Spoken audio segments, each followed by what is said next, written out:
Bienvenue dans cette nouvelle édition de l'Africa Tonight. Au sommaire de l'actualité, ce lundi 8 juillet, l'ancien chef de guerre congolais Bosco Ntaganda a été déclaré coupable par la CPI de 18 chefs de crimes de guerre et crimes contre l'humanité commis entre 2002 et 2003 en Ituri, province du nord-est de la République démocratique du Congo. Mandaté par le chef de l'État camerounais Paul Biya le 10 janvier 2017, Garga Amanadji, président de l'Alliance pour la démocratie et le développement, a entamé une mission de médiation à Bamenda, dans le nord-ouest du Cameroun, l'une des zones anglophones en proie à la crise sécessionniste qui secoue le pays depuis 3 ans. Cette mission a-t-elle fait avancer les choses jusqu'ici? Élément de réponse dans la suite de ce journal. Et puis, lutte contre le VIH-Sida, le Parlement panafricain est à la recherche de financement. C'est dans ce cadre qu'un sommet de haut niveau sur le financement de la santé et le VIH-Sida se tient ces 11 et 12 juillet à Kintele, au Congo. L'ex-chef de guerre Bosco Ntaganda a été inculpé ce lundi 8 juillet 2019 par la Cour pénale internationale. La Cour a reconnu 18 chefs d'accusation contre cet officier des forces armées de la République démocratique du Congo. Parmi les chefs d'accusation, on note les crimes de guerre et crimes contre l'humanité. Il est reconnu coupable pour les exactions commises en Ituri, dans le nord-est du pays, entre 2002 et 2003. Reportage de notre correspondant Jacques Amboka, commentaire Nelly Ebessa.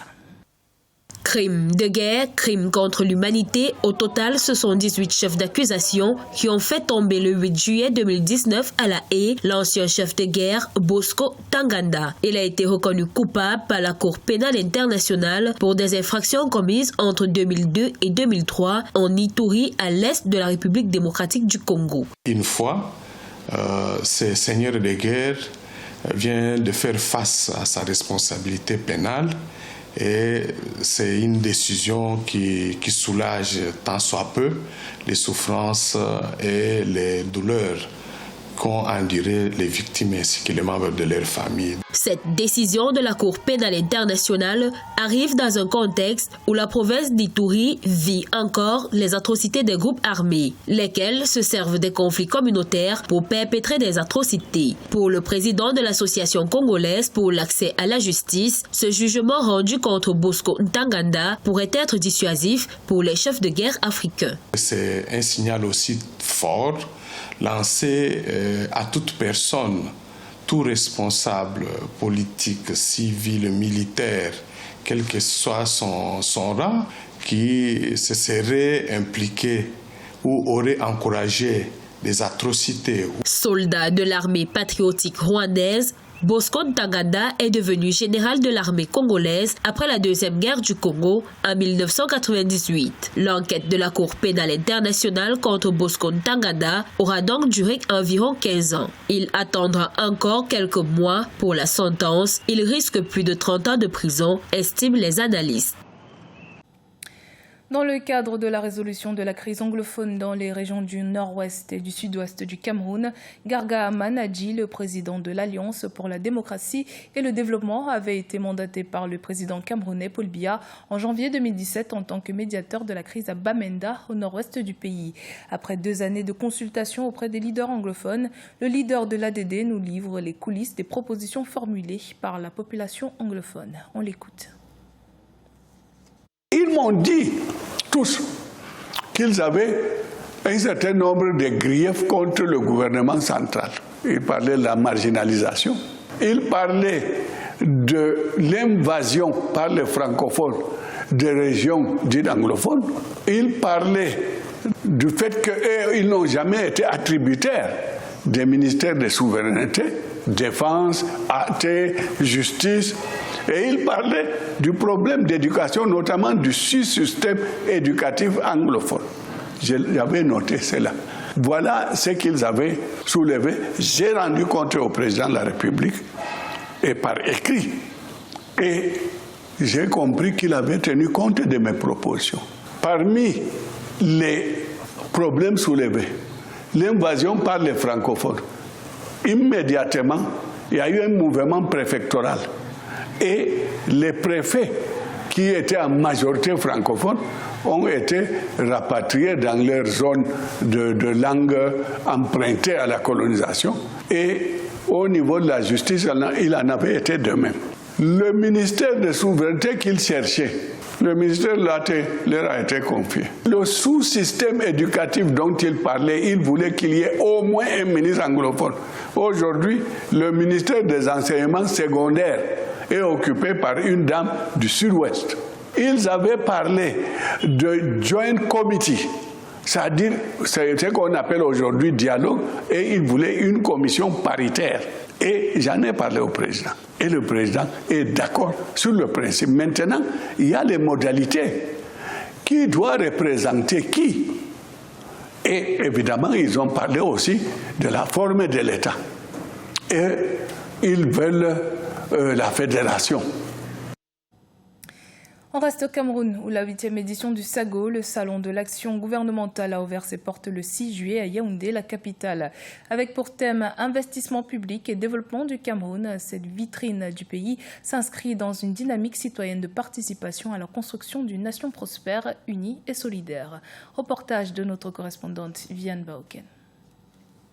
Les populations camerounaises sont venues toucher du doigt les différents programmes d'investissement en cours dans le pays. C'est à l'initiative du SAGO, vitrine du Cameroun, un événement économique qui permet aux membres du gouvernement de présenter aux visiteurs leurs réalisations et aux populations par la même occasion de formuler des propositions en direction de leurs besoins. Véritablement, c'est l'occasion d'apprécier ce que fait le gouvernement et d'apporter justement à nos compatriotes un message de confiance, un message d'espoir, parce que beaucoup de choses se font dans notre pays qui ne sont pas connues. Et le SAGO nous donne l'opportunité de venir voir ce que fait le gouvernement sous la haute direction du président de la République, son Excellence Paul Biya.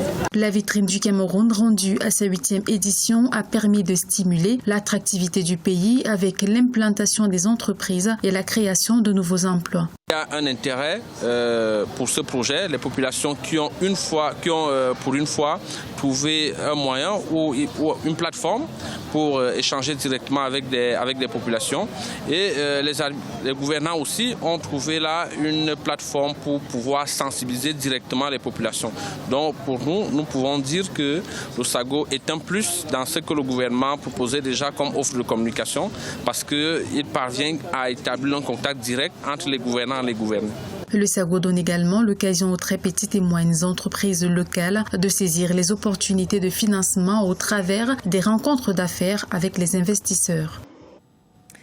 Le Parlement panafricain organise un sommet panafricain de haut niveau sur le VIH et le financement de la santé ces 11 et 12 juillet 2019 à Kintélé, en République du Congo. Ces assises visent à solliciter des États africains l'augmentation du financement des politiques nationales liées au secteur de la santé en vue de l'atteinte des objectifs de la stratégie africaine de la santé à l'horizon 2030. Les précisions dans ce reportage de notre correspondant Eva Panson. Les niveaux insuffisants actuels de financement de la lutte contre le VIH-Sida et la santé inquiètent le Parlement panafricain. Et pour cause, cela ne permet pas d'atteindre les objectifs de la stratégie africaine de la santé à l'horizon 2030 et ne ferait qu'augmenter le nombre d'infections et de décès. Ainsi, cette institution parlementaire sollicite davantage d'investissements nationaux destinés à la lutte contre ce fléau. Et nous visons à peu près aux alentours de 14 milliards de dollars, qui est vraiment l'objectif à atteindre pour la reconstitution du Fonds mondial. Donc nous comptons effectivement beaucoup sur les parlementaires. Ils sont des champions, ils votent des lois et ce sont des acteurs de la société. Des progrès significatifs ont été accomplis vers la mise en place du cadre catalytique de l'Union africaine visant à éradiquer le sida, la tuberculose et le paludisme d'ici 2030 et réaliser l'objectif 3 des objectifs de développement durable. Nous avons atteint les 15%. Et je pense que nous sommes parmi les pays qui essayons de suivre et de mettre en œuvre ce qui se décide. Ça avait été dit à Abuja, si je ne me trompe pas. Et notre budget de la santé a augmenté. Le sommet panafricain de haut niveau sur le sida et le financement de la santé qui se tient ces 11 et 12 juillet 2019 à Kintélé en République du Congo devra fournir aux parlementaires de toute l'Afrique, aux chefs d'État, aux gouverneurs ou encore à la société civile et au secteur privé une plateforme historique et l'opportunité d'examiner les politiques et actions concrètes dans le sens de la mobilisation d'investissements dans le cadre de la santé. À noter qu'en 2001, les chefs d'État africains s'étaient engagés à Abuja à allouer au moins 15% des budgets nationaux aux soins de santé afin de parvenir à la couverture universelle.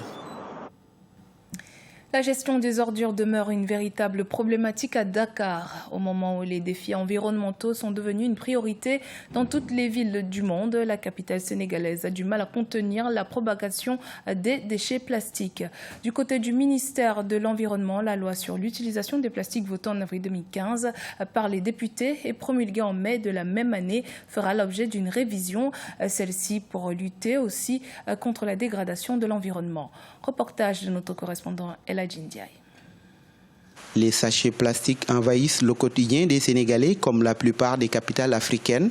Les conséquences négatives de la croissance exponentielle des déchets plastiques sur l'environnement ont amené certains à proposer l'interdiction de leur usage. D'ailleurs, la loi sur l'usage, la production et la commercialisation du plastique sera révisée et appliquée selon le ministre de l'Environnement et du Développement durable.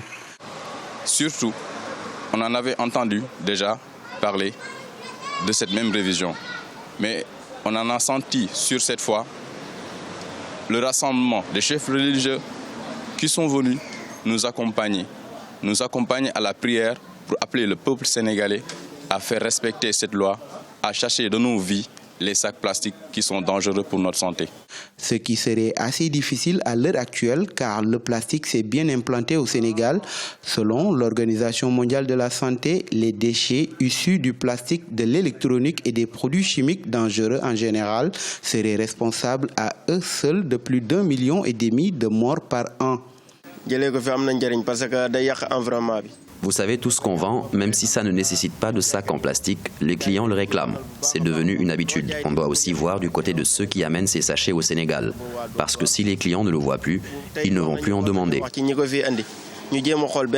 Au Sénégal, les déchets plastiques représentent 2,5% de la masse globale des ordures ménagères, ce qui correspond à un tonnage qui avoisine les 10 000 tonnes. Ce tonnage croît à un rythme de 7% en moyenne par an. C'était le journal de la rédaction. Merci de votre fidélité. Dans un instant, une nouvelle édition de l'actualité sur Africa 24.